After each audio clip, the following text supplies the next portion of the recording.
नमस्कार।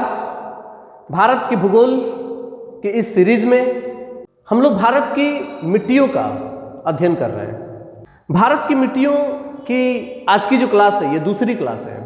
इसके पहले की जो क्लास हुई है उसमें हमने भारत की जो मिट्टियां हैं उस पर समझ विकसित की थी।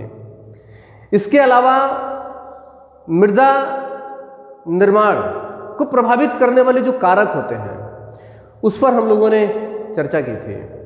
इसके अलावा जो मृदा के संगठन है, किन चीज़ों से मिलकर के वो बना है, उस पर हम लोगों ने चर्चा की थी। इसके अलावा निछालन और केशिका के जो सिद्धांत हैं, की जो प्रक्रिया है, इस पर हम लोगों ने चर्चा की थी और उसकी वजह से जो मृदा है उस पर क्या प्रभाव पड़ता है, इस पर भी हम लोगों ने चर्चा कर ली थी। इसके अलावा क्षारीय और अम्लीय मृदा की जो विशेषताएं होती हैं, उनके पीएच मान कितने होते हैं, इस सभी चीज़ों पर हम लोगों ने इसके पहले की क्लास में चर्चा की है। बहुत ही महत्वपूर्ण क्लास थी। यदि आपने उसे नहीं देखा है आप ज़रूर देख लें, क्योंकि उसी के आधार पर आज की क्लास आपको समझ में आएगी। आज की क्लास में हम लोग जो भारतीय कृषि अनुसंधान परिषद है, इसने भारत की मिट्टियों को 8 वर्गों में वर्गीकृत किया है। इसने भारत में 8 प्रकार की मिट्टियों को पाया है। तो भारतीय कृषि अनुसंधान परिषद के द्वारा भारत में जिन 8 मिट्टियों को चिन्हित किया गया है, उनको अलग अलग करके उनका विस्तृत अध्ययन हम लोग आज की क्लास में करने वाले हैं। परीक्षा की दृष्टि से बहुत महत्वपूर्ण टॉपिक होगा, इसलिए जैसे जैसे हम बोलते जाएंगे वैसे वैसे आप लोग उसी तरीके से उसको लिखते जाइएगा। आपकी सुविधा को ध्यान में रखते हुए हमने कुछ बातें बोर्ड पर लिखी हैं, तो ये भी और इसके अलावा जो हम बोल रहे हैं या जो भी आपके समझ में आ रहा है उसको आप नोट करते जाएं। मुझे उम्मीद है कि आप लोग हमारे साथ साथ एक अच्छा नोट्स ज़रूर बना रहे होंगे। आइए प्रारंभ करते हैं भारत की मिट्टियों का विस्तृत अध्ययन। मैंने बताया कि भारत में कृषि अनुसंधान परिषद जो है, इसने भारत में मिट्टियों को 8 वर्गों में वर्गीकृत किया है, अर्थात भारत में 8 प्रकार की मिट्टियों को चिन्हित किया है।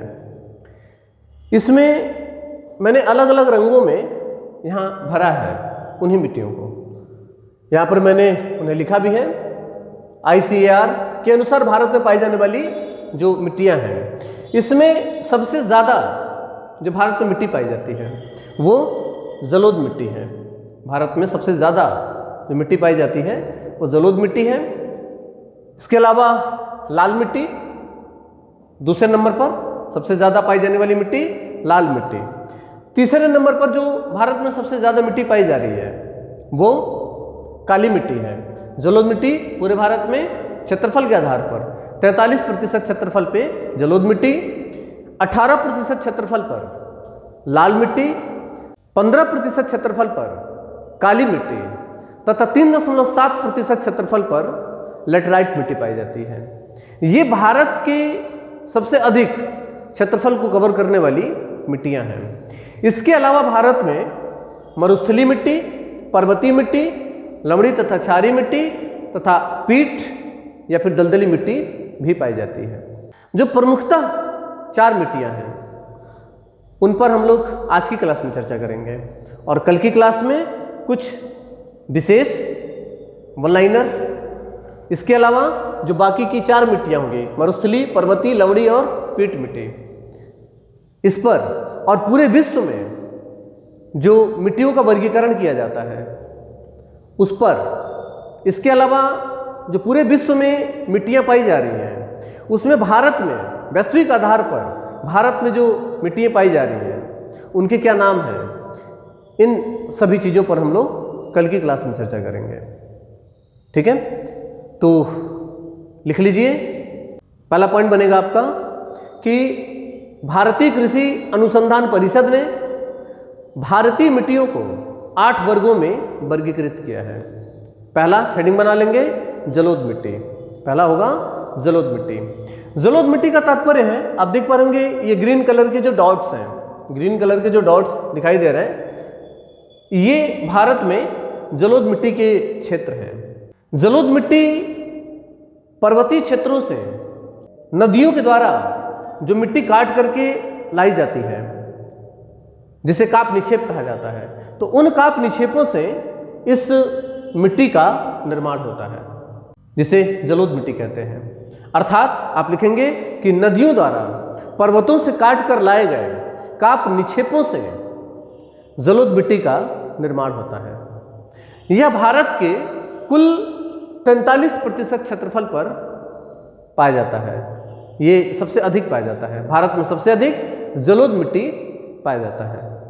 भारत में इसका जो विस्तार हुआ है, ये सतलज नदी, आप देख पा रहे होंगे यहाँ से सतलज नदी निकलती है और हिमाचल प्रदेश और पंजाब में होते हुए और ये जाके सिंध में मिल जाती है। तो सतलज नदी के मैदान से लेकर के और यहाँ पूर्वोत्तर भारत में असम घाटी, जिसे ब्रह्मपुत्र का मैदान कहा जाता है, तो सतलज से लेकर के और ब्रह्मपुत्र तक, सतलज से लेकर के ब्रह्मपुत्र तक उत्तर भारत का मैदान कहलाता है। ये उत्तर भारत के मैदान में इसका विस्तार होता है। लिखेंगे कि इसका विस्तार उत्तर भारत के मैदान में सतलज से ब्रह्मपुत्र तक होता है। इसके अलावा इसके छिटपुट तरीके से कुछ और क्षेत्र भी पाए जाते हैं, जैसे कि ये जो पूर्वी तटीय मैदान है, पूर्वी तटीय मैदान मुख्यतः ये कोरोमंडल तट, आंध्रा तट, ठीक है ना, तो ये जो पूर्वी तटीय मैदान है, यहाँ पर भी जलोढ़ मिट्टी पाया जाता है, ठीक है ना। इसके अलावा जो केरल का ये तट है, यहाँ पर दिखा पाना संभव नहीं है क्योंकि बहुत ही पतला सा क्षेत्र बनता है यहाँ पे, ठीक है ना। केरल अर्थात मालाबार तट जो है, मालाबार तट और कर्नाटक का थोड़ा सा इलाका, इन क्षेत्रों में भी जलोढ़ मिट्टी पाई जाती है। इसके अलावा छत्तीसगढ़ बेसिन, छत्तीसगढ़ बेसिन, इसके अलावा जो डेल्टाई क्षेत्र हैं, जो डेल्टा हैं, क्योंकि नदियाँ, वो भी नदियों के द्वारा डेल्टा का निर्माण होता है, तो डेल्टाई क्षेत्रों में भी जो मिट्टी पाई जाती है वो जलोढ़ मिट्टी होती है, ठीक है ना। जलोढ़ मिट्टी का निर्माण जो होता है ये 2 प्रकार की होती है। जलोढ़ जो मिट्टी होती है ये 2 प्रकार की होती है, क्योंकि जलोढ़ मिट्टी का जो निर्माण हो रहा है ये किनके द्वारा हो रहा है, नदी के द्वारा लाई गई काप निक्षेपों से इसका निर्माण हो रहा है। तो इस तरीके से ये नदी का ढलान है, नदी का जो जल है वो यहाँ पर प्रवाहित हो रहा है, नदी दोनों तरफ नदी का ढलान होता है इस तरीके से। तो नदी जब मानसून काल आता है, तो मानसून काल में नदी का जो जल है वो इसके ऊपरी क्षेत्रों में भी पहुंच जाता है, यहाँ पर ऊपरी क्षेत्रों में भी इसका जल पहुंच जाता है। तो नदी जो भी अवसाद या जो भी पर्वतीय क्षेत्रों से काप निक्षेप काट करके ला रही है, वो किन क्षेत्रों में, इन क्षेत्रों में ये बिछा देती है, ठीक है ना। अर्थात नदी के ढलान पर, नदी के नजदीकी ढलान पर इन क्षेत्रों में ये बिछा देती है। इस तरीके से जो नदी निर्मित नई मिट्टी होती है इसे खादर कहा जाता है, इसे खादर कहा जाता है। और फिर उसके बाद मानसून काल समाप्त हो जाएगा, तो फिर नदी अपने घाटी में आ जाएगी, नीचे आ जाएगी। उसके बाद फिर जब अगली साल मानसून काल आएगा तो ये जगह क्षेत्र चूंकि थोड़ा सा ऊंचा हो चुका है, तो अगली बार अब नदी का जो जल होगा वो थोड़ा सा और नीचे तक बनेगा। अर्थात इसी खादर का जो पुराना होता जाएगा, ठीक है ना। और इन क्षेत्रों से, अर्थात ये नदी का ऊंचा क्षेत्र और पुराना क्षेत्र है, तो पुराने जो क्षेत्र बनते हैं ये वाले, इसमें चूंकि रेत की मात्रा कम होती चली जाती, क्योंकि यहाँ से रेत जो है इन क्षेत्रों से वो रिस करके छन करके और इस खादर वाले क्षेत्र में, और खादर वाले क्षेत्र से ये नदी के तल तक नीचे की तरफ आते रहते हैं। इस वजह से ये जो पुराना क्षेत्र है, क्योंकि ये पहले खादर रहा होगा लेकिन अभी पुराना हो गया है, तो ये जो पुराना क्षेत्र है जिसे नदियों के द्वारा ही लाया गया है, उसी काप निक्षेपों से ही इसका निर्माण हुआ है, लेकिन अब इसमें रेत की मात्रा कम हो गई है। इस क्षेत्र को बांगर कहा जाता है, इस क्षेत्र को बांगर कहा जाता है, ठीक है ना। अर्थात जलोढ़ मिट्टी 2 प्रकार की होती है। उत्तर भारत का जो मैंने मैदान कराया था उसमें हमने इसका विस्तृत अध्ययन किया है, आप इसे वहां से भी एक बार देख सकते हैं, ठीक है ना। तो इसे हम बांगर कहते हैं। बांगर अर्थात नदी द्वारा काट कर लाई गई पुरानी जो जलोढ़ मिट्टी होती है, पुरानी जो जलोढ़ मिट्टी होती है उसे बांगर कहा जाता है, तथा नई जो मिट्टी होती है, नदी द्वारा काट कर लाई गई नवीन जो जलोढ़ मिट्टी होती है उसे खादर कहा जाता है। बांगर की अपेक्षा खादर वैसे संपूर्ण जलोढ़ क्षेत्र जो होता है ये अधिक उपजाऊ होता है, लेकिन इन दोनों में भी सबसे अधिक उपजाऊ जो होता है ये खादर क्षेत्र होता है, क्योंकि इसमें जल अवशोषित करने की क्षमता अधिक होता है, रेत की मात्रा इसमें ज़्यादा होती है, इस वजह से इसमें नमी ज़्यादा होती है, इस वजह से ये क्षेत्र जो होता है ये अधिक उपजाऊ होता है। ठीक है ना। लेकिन जो बांगर क्षेत्र है इसमें कृषि करने के लिए, क्योंकि मैंने कहा कि अब नदी का जल यहाँ तक नहीं पहुँच पा रहा है, तो ये और रेत की मात्रा भी इसमें नहीं है। ठीक है ना। तो इस वजह से इन क्षेत्रों में कृषि करने के लिए हमें सिंचाई की आवश्यकता पड़ती है। इन क्षेत्रों में सिंचाई की आवश्यकता पड़ती है, अर्थात ये क्षेत्र अधिक सिंचित प्रदेश होते हैं, यहाँ पर अधिक सिंचाई की आवश्यकता पड़ती है, और अधिक सिंचाई होने की वजह से यहाँ पर केशिका की प्रक्रिया जिस पर हम लोगों ने कल बात की थी, तो वो प्रक्रिया यहाँ पर काम करता है, अर्थात अधिक सिंचाई होता है तो यहाँ पर जो ऊपर के तत्व हैं वो रिस करके नीचे आ जाते हैं, और केशिका की प्रक्रिया के द्वारा जो नीचे के तत्व हैं वो ऊपर आकर के यहाँ पर जो कैल्शियम कार्बोनेट है उसकी ऊपर आकर के बिछ जाएगा। तो इसलिए यहाँ पर बांगर क्षेत्रों में कैल्शियम कार्बोनेट की ग्रंथियाँ पाई जाती हैं। किन क्षेत्रों में? बांगर क्षेत्रों में। बांगर क्षेत्रों में कैल्शियम कार्बोनेट की ग्रंथियाँ पाई जाती हैं। ठीक है ना। इसी का और पुराना क्षेत्र जो हो जाता है, बांगर का ही और पुराना क्षेत्र, उसे रेह और कल्लर कहा जाता है, रेह और कल्लर कहा जाता है। उसमें यही कैल्शियम कार्बोनेट की जो ग्रंथियां हैं ये और अधिक मात्रा में पाई जाएंगी। ठीक है ना। इसके अलावा ये जो मिट्टी होती है इसमें नाइट्रोजन की कमी होती है और पोटास की बहुलता होती है। यही कारण है, ये तो क्षेत्र है खादर, खादर का क्षेत्र तो उपजाऊ है, इसमें खाद्यान्न भी होता है, इसमें खाद्यान्न भी होते हैं। लेकिन जो बांगर क्षेत्र है, बांगर क्षेत्र जो है इसमें मैंने बताया कि इस मिट्टी में नाइट्रोजन की कमी होती है, इसमें मिट्टी में नाइट्रोजन की कमी होती है, और नाइट्रोजन की कमी होने की वजह से दलहन इन क्षेत्रों में अधिक होता है। ठीक है ना। इसके अलावा धान, गेहूं, मैंने कहा कि खादर क्षेत्र अधिक उपयोगी होता है। पूरे भारत की मिट्टियों में, जो भी भारत में 8 प्रकार की मिट्टियां पाई जा रही हैं, इन सभी प्रकार की मिट्टियों में सबसे ज्यादा जो उपजाऊ मिट्टी है वो जलोढ़ मिट्टी है। सबसे अधिक उपजाऊ जलोढ़ मिट्टी का क्षेत्र होता है। ठीक है ना। इसमें मुख्यतः धान, गेहूं, दलहन, तिलहन, गन्ना, जूट, ये सभी चीज़ें जो हैं उपयुक्त मात्रा में उगाई जा सकती हैं। इसकी खेती यहाँ पर अधिकतम की जा सकती है। ठीक है ना। जलोढ़ मिट्टी से जो प्रमुख चीज़ें हमने बताई हैं उसको हमने यहाँ पर लिखा भी है, जो खास चीज़ें हैं आप इसे यहाँ से भी नोट कर सकते हैं। जैसे जैसे हम बोलते जा रहे हैं आप उसी तरीके से उसको लिख भी सकते हैं। इसके बाद भारत में जो दूसरे नंबर की, इसके बाद यानी कि जलोढ़ के बाद जो दूसरे नंबर पर भारत में मिट्टी क्षेत्रफल के आधार पर पाई जाती है वो लाल मिट्टी है। आप देख पा रहे होंगे ये रेड कलर के जो डॉट्स हैं, रेड कलर के जो डॉट्स हैं ये भारत में लाल मिट्टी का क्षेत्र है। भारत में लाल मिट्टी का जो क्षेत्र बनता है, पूरे भारत में क्षेत्रफल के आधार पर 18% क्षेत्रफल पर लाल मिट्टी पाई जाती है। लिखते जाएंगे, क्षेत्रफल के आधार पर भारत में 18% क्षेत्रफल पर लाल मिट्टी पाई जाती है। लौह ऑक्साइड की वजह से, लौह ऑक्साइड की वजह से, लौह अयस्क जिसको कहा जाता है, उसकी वजह से इस मिट्टी का जो रंग है वो लाल हो जाता है। लौह ऑक्साइड की वजह से इस मिट्टी का रंग लाल हो जाता है। यह आग्नेय चट्टानों का, आग्नेय चट्टानें और कायांतरित चट्टानों के अपक्षय के परिणाम स्वरूप इस मिट्टी का निर्माण होता है। आप इसी तरीके से लिख लेंगे कि लाल मिट्टी का निर्माण, लाल मिट्टी का निर्माण आग्नेय और कायांतरित चट्टानों के अपक्षय के परिणाम स्वरूप होता है। अपक्षय का क्या तात्पर्य है? अपक्षय का तात्पर्य होता है कि जो आग्नेय चट्टानें हैं, यानी कि जो प्रारंभिक चट्टानें हैं, जो लावा चट्टानें होती हैं उसे आग्नेय चट्टान कहा जाता है। तो जो ज्वालामुखी से निकल करके ऊपर सतह पर बिस्ता चला जाता है, उसे आग्नेय चट्टान कहा जाता है। और कायांतरी चट्टान किसे कहा जाता है? वो चट्टानें जो सतह के नीचे दबी हुई हैं और हाई टेम्परेचर और प्रेशर की वजह से उनमें रासायनिक परिवर्तन होता है और अपना रूप बदल देती हैं। ऐसी चट्टानों को कायांतरी चट्टानें कहा जाता है। तो आग्नेय चट्टानें और कायांतरी चट्टानें में जब अपक्षय होता है, अपक्षय का मतलब होता है टूटना फूटना, तो जब वो टूट फूट जाती हैं उससे लाल मिट्टी का निर्माण होता है। ठीक है ना, आप इसको इसी तरीके से नोट कर लेंगे। इसका सबसे अधिक विस्तार आप देख पा रहे होंगे, इसका सबसे अधिक विस्तार जो हुआ है वो तमिलनाडु में हुआ है। लाल मिट्टी भारत में सबसे अधिक कहाँ पाया जाता है, पूछा जाएगा। लाल मिट्टी सबसे ज्यादा भारत में कहाँ पाया जाता है? तमिलनाडु में।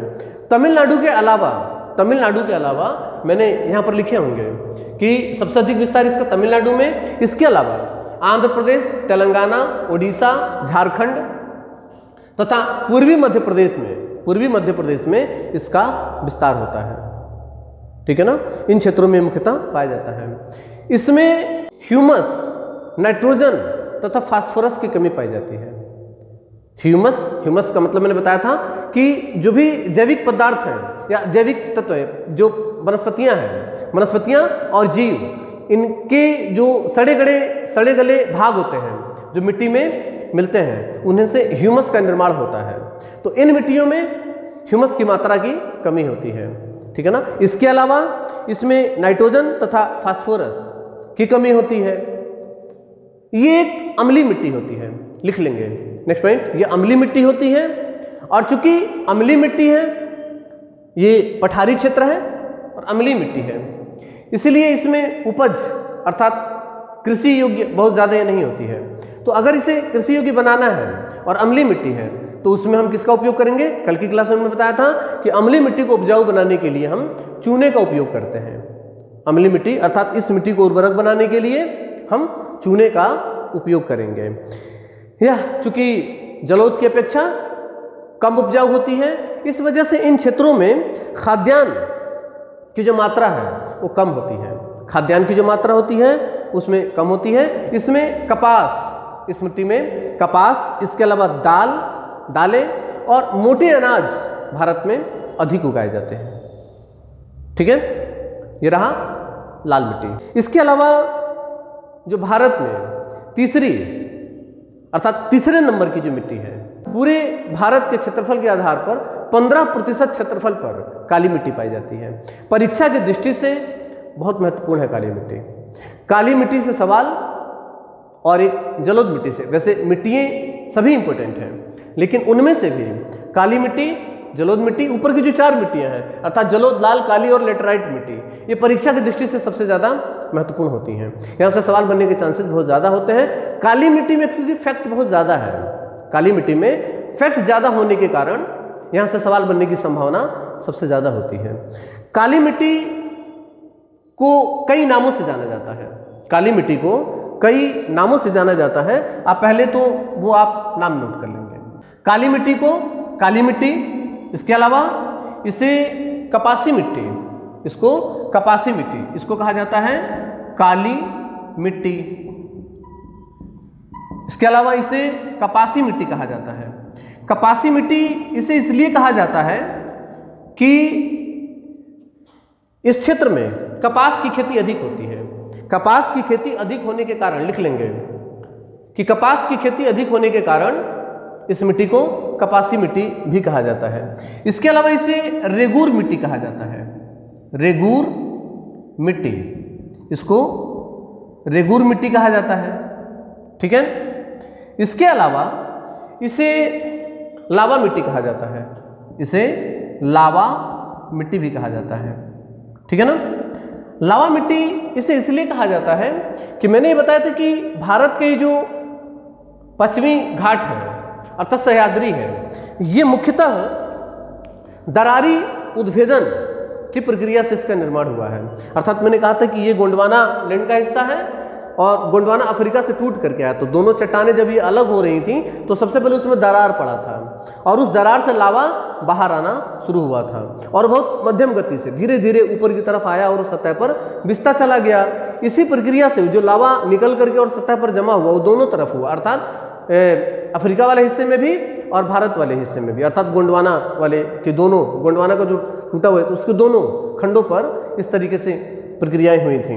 तो उसी प्रक्रिया से इन क्षेत्रों में वो जो लावा है वो बिस्ता चला गया, अर्थात ये मिट्टी इसी प्रकार से बना है, ठीक है ना। अर्थात दक्कन का जो पठार है लावा चट्टानों के अपक्षय अर्थात टूटने और फूटने से, अपक्षय का मतलब मैंने बताया था टूटना और फूटना, तो लावा चट्टानों के अपक्षय से लिखेंगे कि लावा चट्टानों के अपक्षय से काली मिट्टी का निर्माण होता है। इसका सर्वाधिक विस्तार जो है महाराष्ट्र में, मालवा का जो पठार है वो पूरा काली मिट्टी से ही वहां पर विस्तृत है, तो इसका सबसे अधिक विस्तार महाराष्ट्र में हुआ है, ठीक है ना।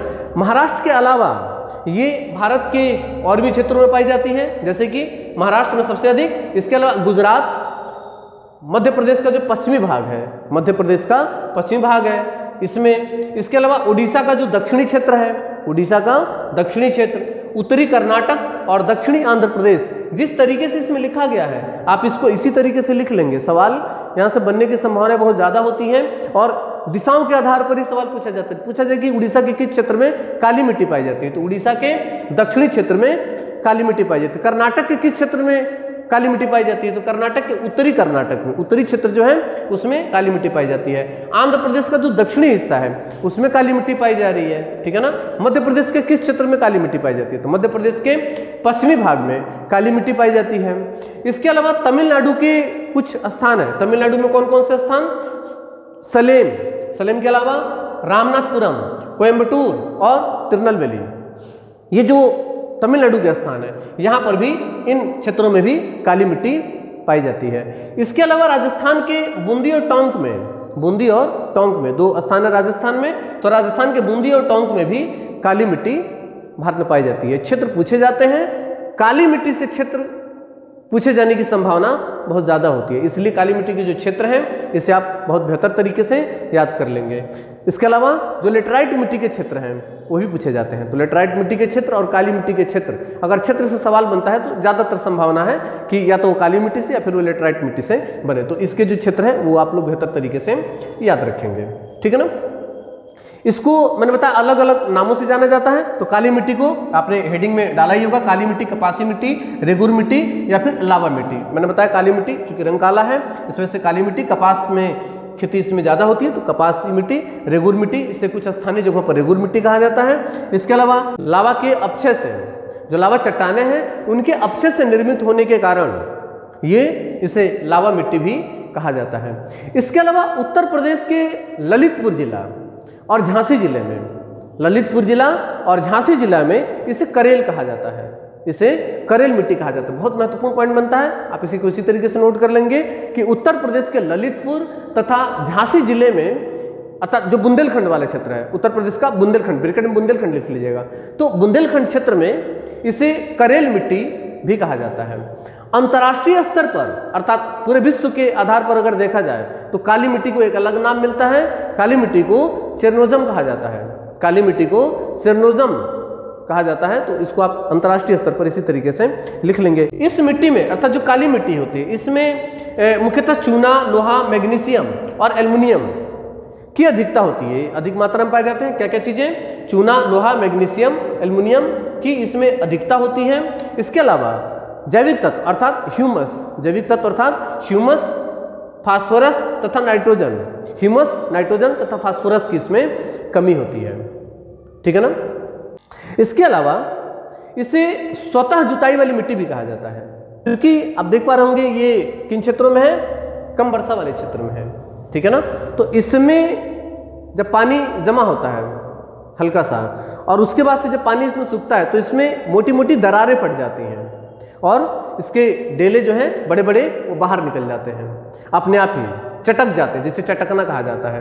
तो इस वजह से बहुत दूर दूर तक खेतों में आप देखेंगे दरारें पड़ी रहती हैं, ठीक है, और डेले डेले टाइप के। आप इसे बेहतर तरीके से समझ सकते हैं तालाब से।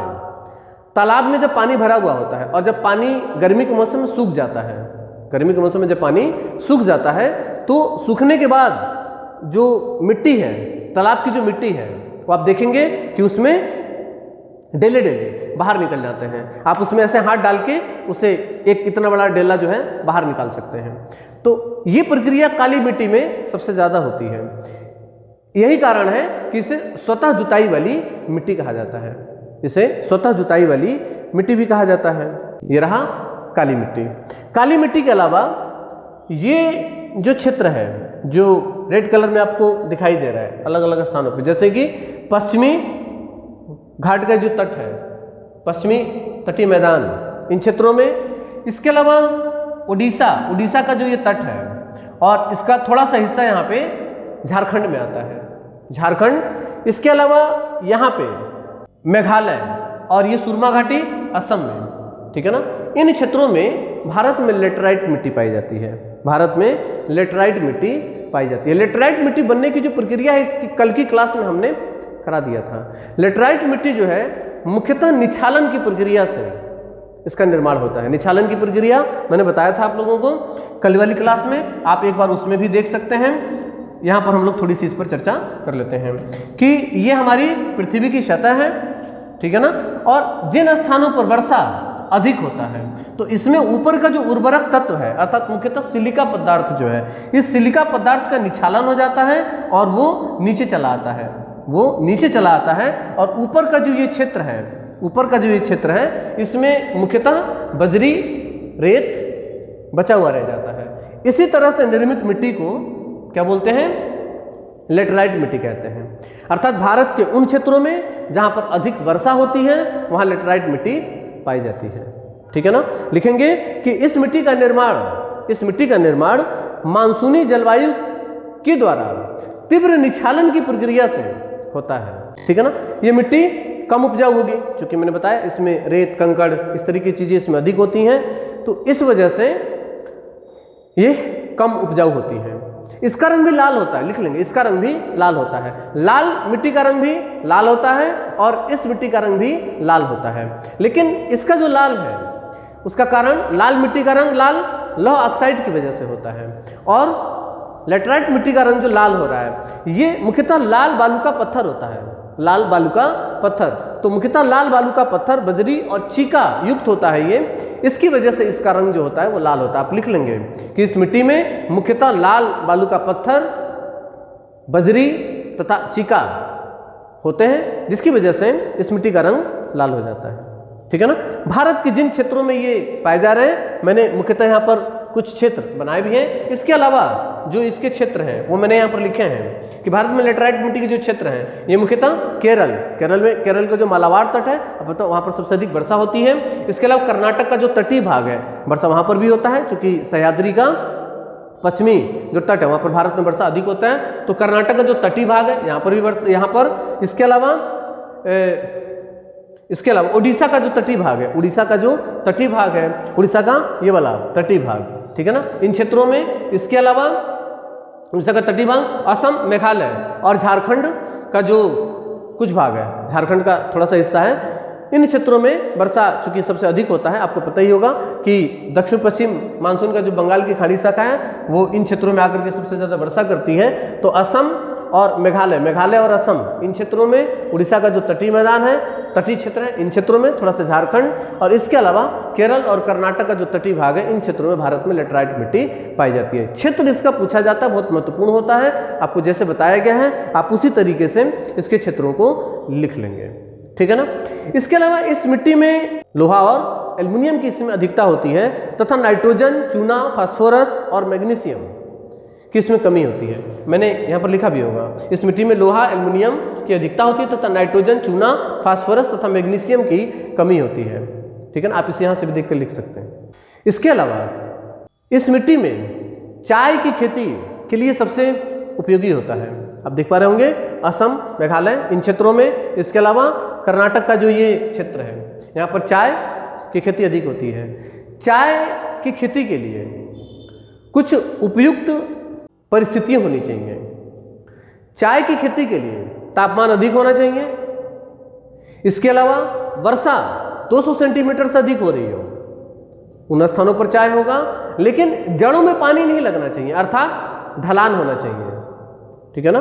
तो अगर ऐसी स्थितियां बन रही हैं, उन स्थितियों में, उन परिस्थितियों में चाय अधिक होगा, चाय या कॉफी, ठीक है ना।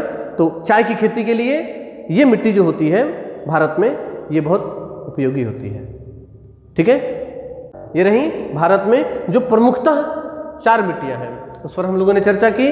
जैसा जैसा हमने आपको बताया है, मुझे उम्मीद है आप लोग उसी तरीके से उसको लिख लिए होंगे।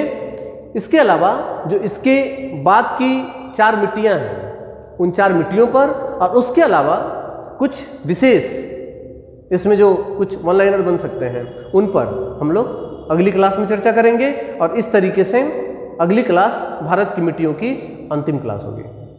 ठीक है, मिलते हैं अगली क्लास में। तब तक के लिए नमस्कार, जय हिंद।